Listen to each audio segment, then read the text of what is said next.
What up, y'all? This Verbal Emotions. It's your boy Detroit Slik. I just throw up random videos of random stories of my life. If you want to watch it, you can watch it. If you don't, I don't give a fuck. You feel me? But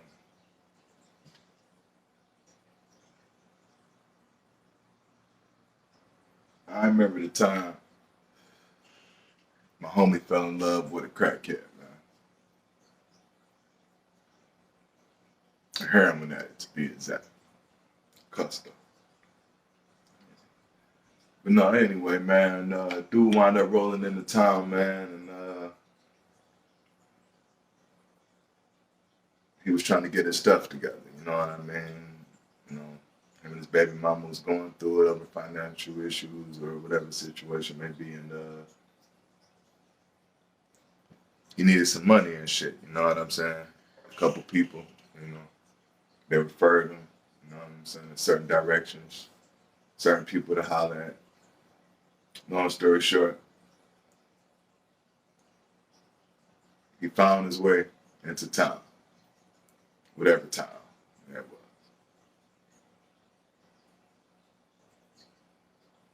And he never been in an environment, diverse people, you know, blacks, Mexicans, white, all type of different nationalities and races and religions all together, Jews and all type of people just all together. And he never experienced power, as far as I know. He probably never understood economics and balance, you know, as far as I know. Because anybody could trap. Anybody could go buy something and sell something. Anybody could sell something and rebuy something.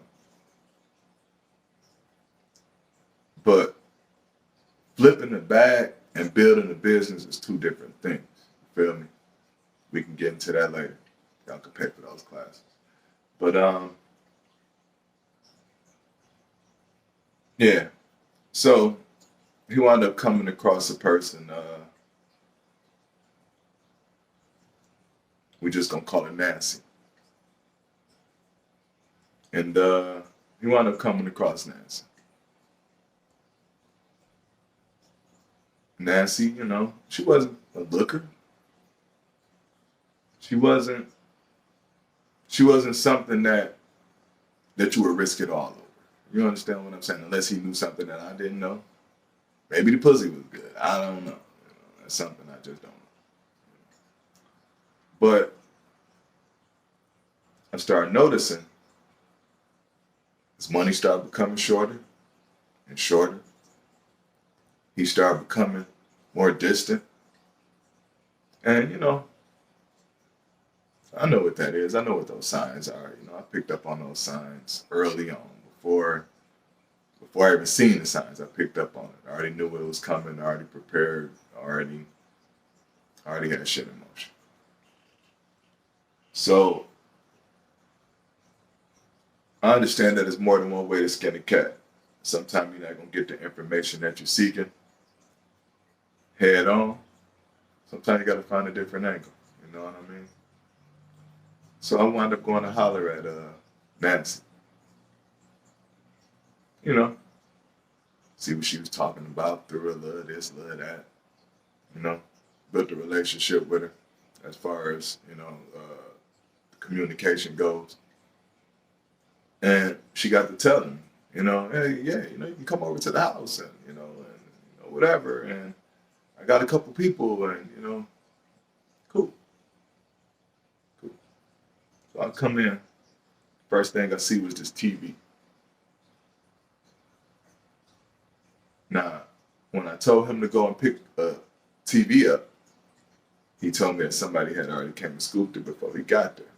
But I had already had a picture of the TV. I noticed the TV. I'm a thinker, very optimistic person.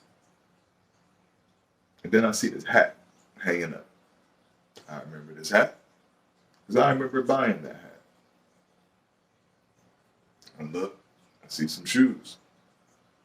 I see some shoes that I gave somebody because they didn't have no shoes.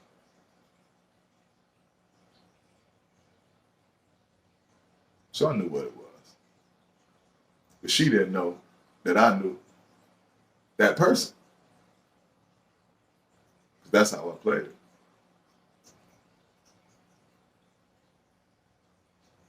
And I asked her, hey, who else stay here with you over there? She told me, yeah, my guy or whatever, blah, blah, blah, blah, blah, blah, blah, blah, blah, blah. So I get to snooping around, looking around at little shit. I'm starting to notice packages torn open that look like familiar packaging. So I asked about that. I said, yeah, what's all this? I'm like, what you running? You making a lot of sandwiches in here. You know what I'm saying? It's a whole lot of good sense bags in here, a whole lot of glad bags in here. What's going on? And she tell me, oh, my guy, he does double ups. I say, oh, how do he do that? Oh, he gets it from his guy, then he breaks it in half, and then when people complain about it, they don't get nothing else. He cuts them off. And if anybody know anything about heroin addicts, they need that shit. They cut your grandma's throat early in the morning. Let them be sick.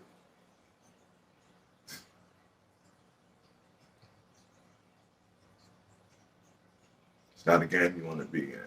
Stay out that shit. Oh, y'all stay out that shit. But anyway.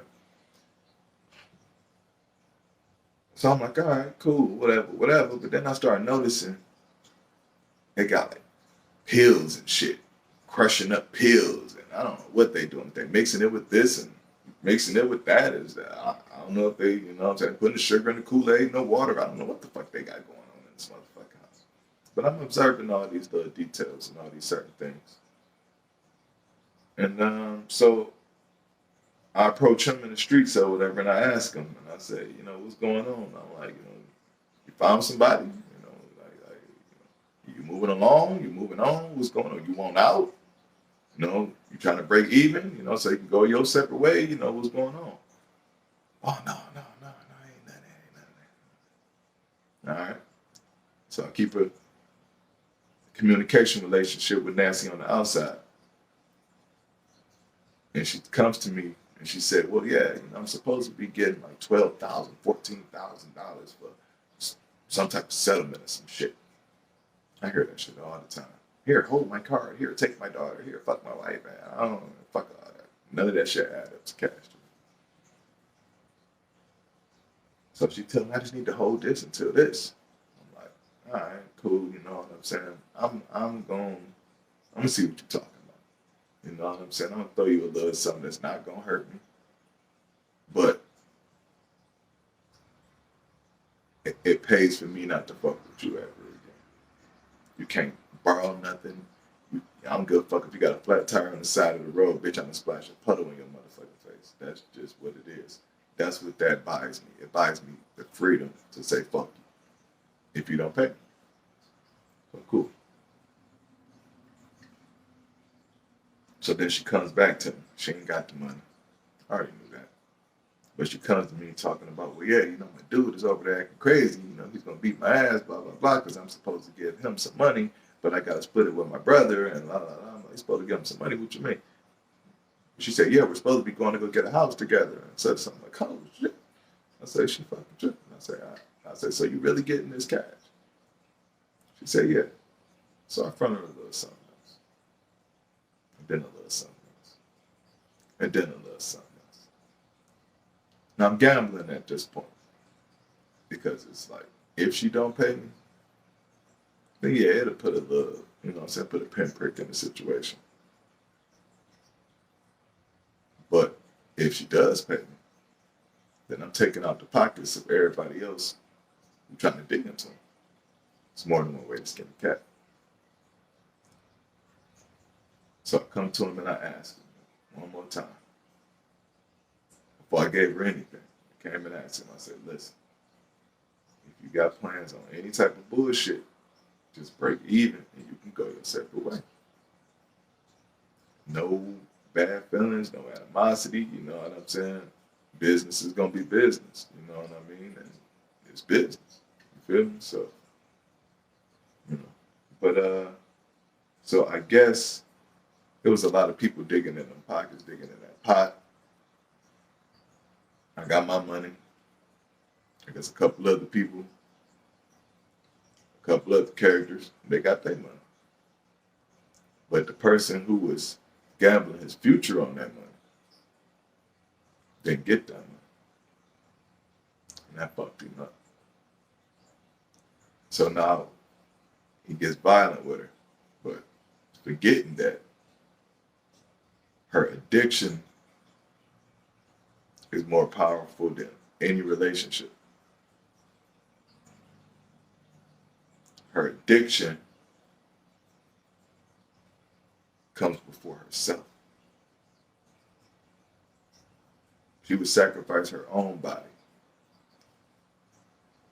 for the addiction. She would never sacrifice the addiction for her body. So, anyway, now he's allegedly getting violent, getting upset, whatever, making it a hostile situation for what they got going on over there. But never telling me about all the other bullshit that was going on, all the other shit that was getting head from me and all that other shit. It's just, I just wanted to break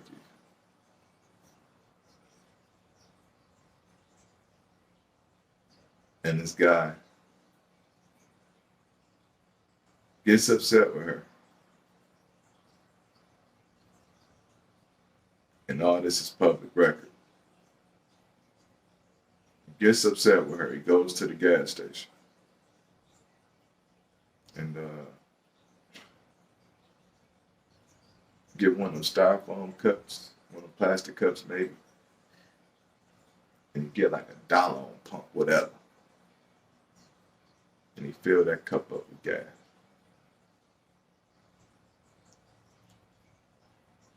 And to the story, the reporter's story, whatever story,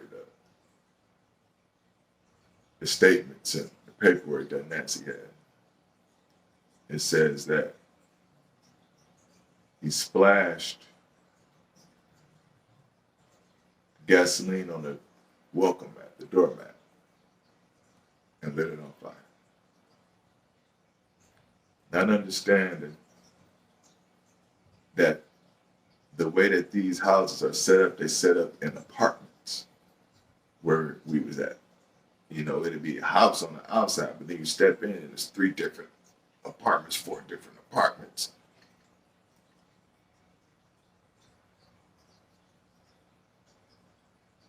And the one way out, the common way out is through the front door because the back door is inside of one of the apartments.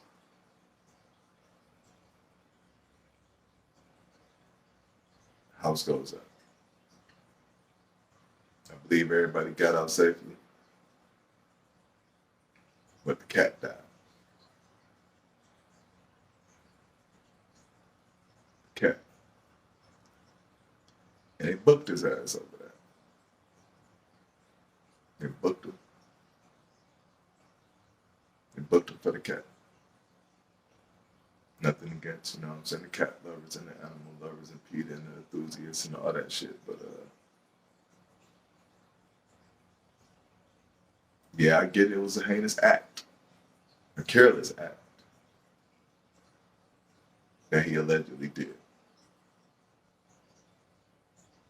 But him killing that cat was not worth the time that he received. But anyway, him catching feelings for a person who didn't have feelings for themselves ended in his vacation that he had to go take. Sometimes we just gotta stick to the script, man.